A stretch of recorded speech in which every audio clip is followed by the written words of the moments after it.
Auditor of a listed company. अब मैं कोई डाउट नहीं ले रहा हूं, अब मैं सिर्फ टेस्ट डिस्कस कर रहा हूं बस। Figures of income and net worth of 5 out of 7 components which were unlisted subsidiaries is tabulated below for the immediate preceding financial year. Income दी गई है, नेटवर्थ दिया गया है 5 आउट ऑफ 7 कंपोनेंट्स का, A B C D E. Remaining two component F and G, they were unaudited. According to Mr. Rao, component F ये तो है material, to the consolidated financial statement, whereas component G ये material नहीं है, and this fact also been discussed in writing with TCWG and form part of report as a key audit matter. Very good. How Rao and Company as a principal auditor report for F and G. Consolidated financial statement में F और G component को consolidate नहीं किया गया है। 5 component के data को डाला गया है, 2 कंपोनेंट को नहीं डाला गया, ये अनऑडिटेड है।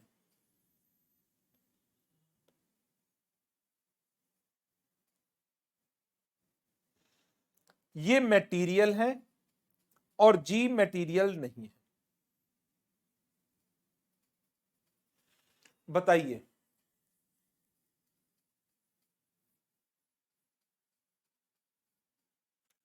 कितनी क्लास बची हैं? लगभग मानकर चलिए 20 के अराउंड। अब जरा मेरे क्वेश्चन का आंसर नहीं दिया आपने। जो अनऑडिटेड है और मटेरियल है, इसके लिए क्या करोगे? मटेरियल है, परवेसिव तो नहीं लिखा हुआ, मटेरियल है, अनऑडिटेड है, क्या करोगे? क्वालिफाइड या डिस्क्लेमर? जवाब आया सर क्वालिफाइड देंगे। ठीक है, इसके लिए क्वालिफिकेशन डालेंगे। कंपोनेंट जी मटेरियल नहीं है, तो इसके लिए मैं क्वालिफिकेशन तो नहीं डालूंगा, लेकिन क्योंकि इसकी ऑडिट नहीं हुई, तो मुझे लगता है कि मैं अपनी ऑडिट के रिलेशन में मेरा स्कोप क्या है, मेरी ऑडिटर की जिम्मेदारियां क्या हैं, और ऑडिट का के अंदर किन किन चीजों को कवर अप किया गया है, उसके रिलेशन में मुझे क्या डालना चाहिए? अदर मैटर पैरा डालना चाहिए। तो अब जरा आंसर ढूंढो क्या आएगा। एफ और जी 705 मॉडिफिकेशन नो, 706 अदर मैटर दोनों के लिए नो। एफ के लिए ओपिनियन देखो 705 में, जी के लिए अदर मैटर 706 में, सी आंसर। एफ के लिए अदर मैटर गलत है, 2 नंबर सी पॉइंट के लिए।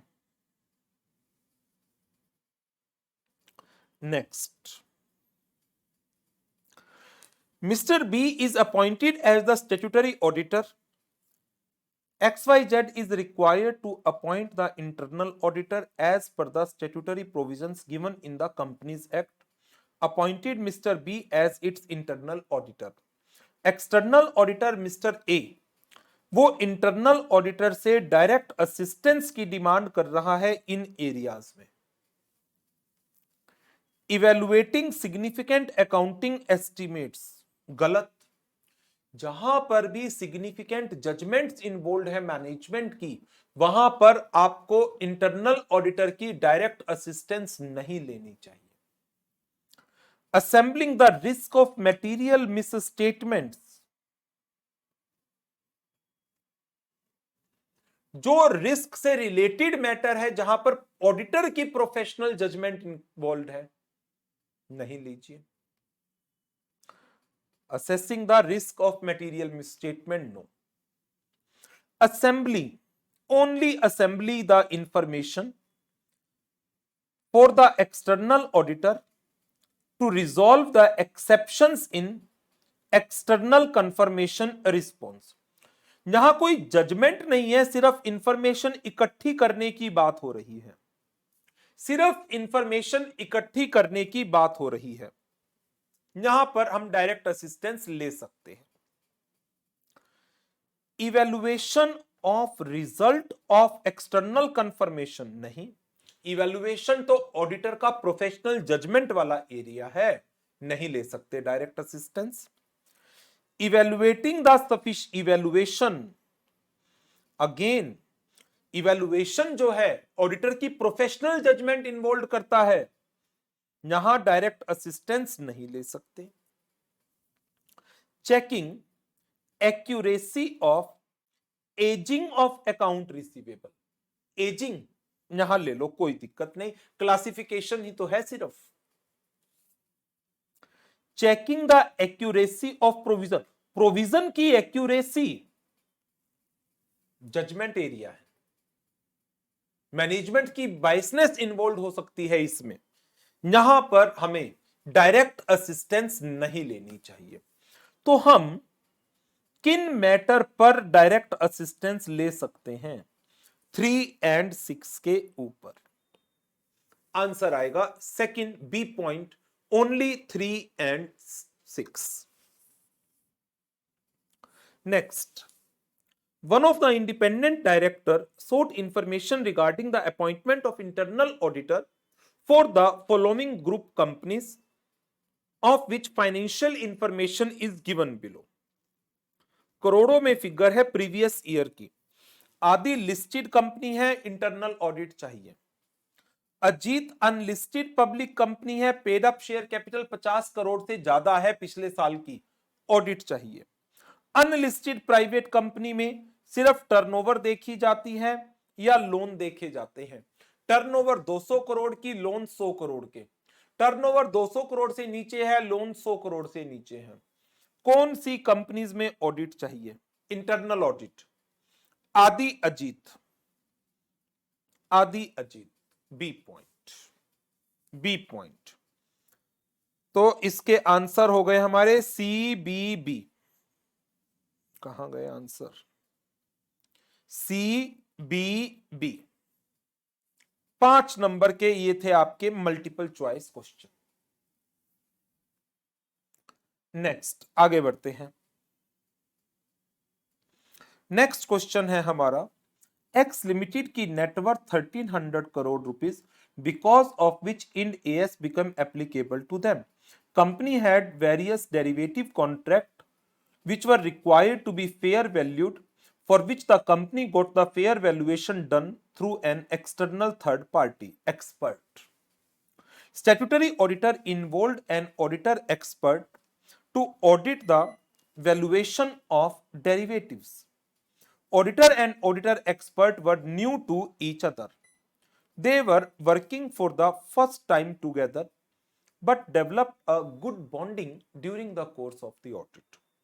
Auditor did not enter into any formal agreement with the auditor expert। Advice दीजिए, क्या एक फॉर्मल एग्रीमेंट का होना जरूरी था? जी हां। 4 नंबर का क्वेश्चन है, 1 नंबर आपके इस पैरा के, as per SA 620 the nature, scope and objective of auditor expert work may vary considerably with the circumstances, as may the respective role and responsibility of the auditor and auditor expert, nature, timing and extent of communication. It is therefore required that such matter are agreed between the auditor and auditor expert. Detailed agreement in writing की जरूरत है। क्यों? Auditor expert को entity की confidential information की access है। Highly complex matter है derivative का। प्रीवियसली वर्क यूज नहीं किया गया क्योंकि दोनों एक दूसरे के लिए न्यू थे।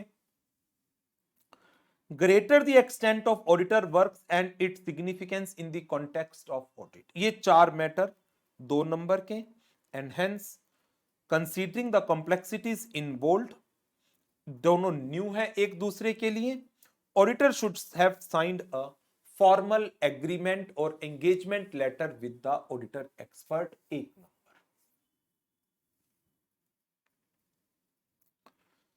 सेकेंड क्वेश्चन है liabilities of chartered accountant under income tax act.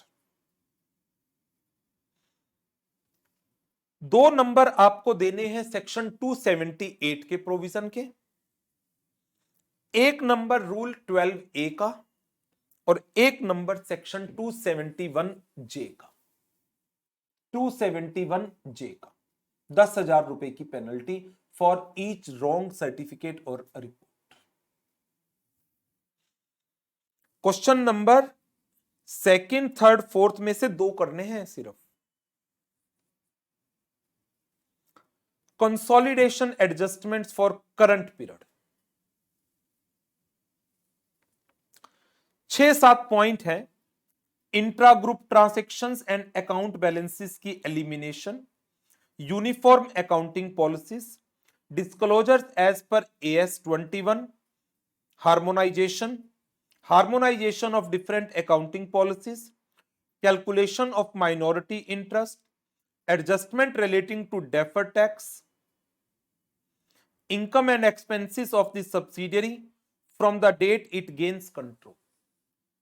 ये 7 पॉइंट में से 1 mark for each point any 4।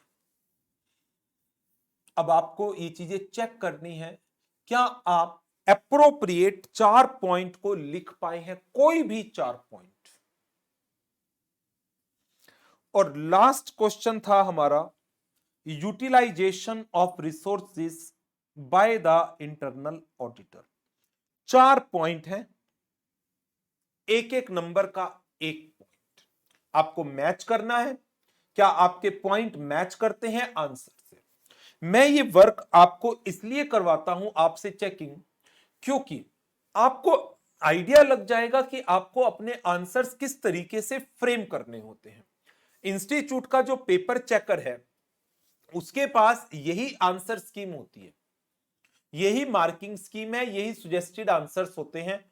मैंने कोशिश की है जो पॉइंट्स मार्किंग, जो पॉइंट वाइज मार्किंग इंस्टीट्यूट करता है उसी तरीके से point wise step wise marking करने की। तो आपको भी अपने आंसर्स को मैच करना है इस सजेस्टेड आंसर से, इसकी मार्किंग स्कीम के हिसाब से। और देखिए आप कितने मार्क्स स्कोर कर पा रहे हैं, और ये चीज आपको गाइड करेगी, हेल्प करेगी to identify how to better present your answer sheets. आप कैसे अपने आंसर्स को और बेटर तरीके से प्रेजेंट कर पाएंगे। जो पहले लास्ट रिवीजन क्लास लगी थी लास्ट सैटरडे को, वो अपलोड नहीं हुई GD पर, मैं चेक करवा लूंगा बेटा। उसमें शायद कुछ इशू आ रहा था, वो क्लास की रिकॉर्डिंग भी खराब हुई थी। यदि वो अवेलेबल हुई तो मैं बिल्कुल करवा दूंगा उसको अपलोड।